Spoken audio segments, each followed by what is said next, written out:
Ron Carter, why are you running for 17th Ward Alderman, man? Sometimes it's not a matter of why I'm running. It's based on life experiences that put you in position to run. Some automatic candidates say I'm going to run for this and that and for those reasons. But the trail of my experiences and the experiences that I've had in Chicago politics prompt me to run. So it's not a matter of me choosing, it's a matter of the life and times and the situations in the 17th Ward where I have to step up based on what I have been experiencing in relationship to the community at large.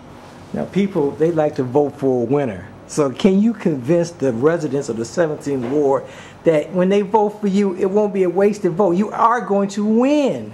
Well, I believe that is a fallback on what the community want. I have to admit, when I go to the residents and what their first response is, anybody but her, I stop them cold. The current alderman? Correct. Okay. I stop them and I say, no, it's not just about anybody. This is who I am. I am the publishing editor of South Street Journal. I am the chairman of Black Wall Street. I have this many years of experience in community organizing. From that point, their eyes buck. They see a different direction. They see a man of integrity with a newspaper, a man that has been not only talking about what he want to do, but actually has passed legislation of what he want to do, along with a trail of organizing from block clubs to the national agenda, which make them say, oh yeah, you're the guy. So I get that type of response. And they are the ones that are going to direct the other people. Now, yeah, we have to do some strategic moves to make sure we're going to win, but the idea is to capture what the community have not had from all this time. So they know it. And once they know it, that is my confidence of winning. What we suffer from, as you well know, here in the African American community is we suffer from a lack of, let's say, leadership that really cares about the regular folk. Mm-hmm. And so, as an alderman, I know you're not the police. As alderman, you're not the in charge of the Board of Education. But can you? What are you going to do to improve, to eliminate a lot of the crime, if not all of the crime, and also improve the public schools in the 17th Ward?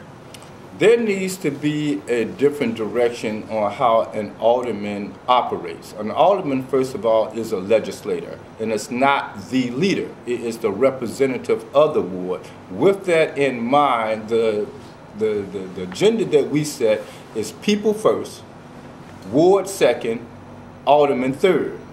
That's based on Inglewood community. There's a people problem, not a ward problem, a people problem.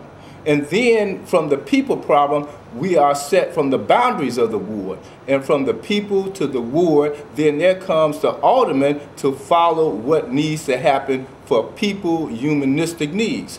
With that in mind, it's based on what we have already done as far as setting the foundation of a Black Wall Street. I am focusing on a black agenda, no different than the white agenda from the near south side and the near west side. They have built a white Wall Street.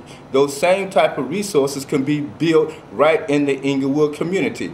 I'm looking at, and I'm very grateful, if that's the right term, to say that I am representing the Inglewood community. It represents 65% of the ward. I come from Robert Taylor Homes, so those type of issues are home for me to address.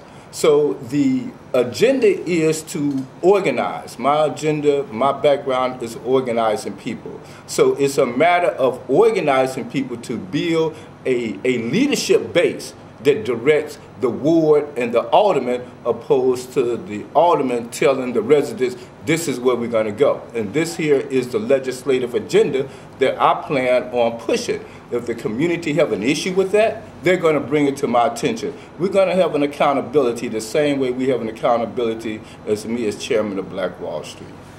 Mr. Carter, now, you just said 65% of the 17th Ward is in Inglewood. Correct. With the rest is what, Auburn Gresham? Auburn Gresham, West Chatham, and Grand Crossing. West Chatham and Grand Crossing? Correct. Grand Those Crossing? in Wow. the north, that's the more of the east part of the 17th. So you cross the expressway then? No, Grand Crossing crosses west from the Dan Ryan. See, I'm thinking Grand Crossing stops at the Dan Ryan. No, it Wow. crosses the Dan Ryan. Wow. And West Inglewood crosses the Dan Ryan, and naturally Auburn Gresham is west of the Dan Ryan. Wow. So the Grand Crossing represents maybe about 10 to 15%. But that 10-15% of Grand Crossing is still a reflection of Inglewood. So sometimes we get caught up on the communities, but even Auburn Gresham got the same type of problems as Inglewood does. So we do have a community identification that we have based on our community names, and that's why I go back to the agenda got to be people, ward, then alderman, opposed to ward, alderman, then people. I only live about 20 blocks from your ward that you're running in 17th Ward. So I know the issues in this. I think I know the issues in the 17th Ward. Mm-hmm. And the issue basically is that a lot of us have lost hope. When I used to talk to young people, so many times going to many of the schools in the 17th Ward, the young people lost hope, and they get that lack of hope from their parents, grandparents, whoever's at home. How do you restore hope? People feel like voting's not going to really change anything. It's not going to matter. I have lost hope. How are you going to restore hope in the 17th Ward? I take the position that people have been organized to lose hope. People have been organized when we tearing down public housing. They was organized to lose hope. When the transformation of Brownsville, they was organized to lose hope. In Inglewood, people are organized to lose hope, and then we blame it on ourselves that we don't have hope. So we have to turn that whole philosophy around. And don't get me wrong, but the idea is that even from the Nation of Islam, what they did, from Marcus Garvey, from Malcolm X, they turned it around and said, you have a superiority attitude in who you are. And once we start believing that systematic organizing, even to the point that we have voter registration for these national elections, the state elections, but when it comes down to the municipal elections, you don't hear no mass voter registration. That is for the purpose of organizing people to do not have no hope. So I don't concern myself that we don't have hope. I concern myself of those that's organizing us to make us be in a position of having hope, because it is there. The hope is there. People want to change.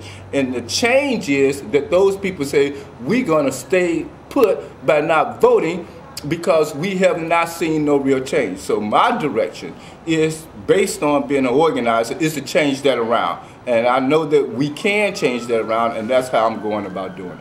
Give your phone number, let folks call you. They can call you now, right? You can call me now at area code 312-624-8351. Say it slow, say it again, so I want folks to call you. You call Ron Carter at area code 312-624-8351. I look forward to your call, regardless of whatever ward you're in.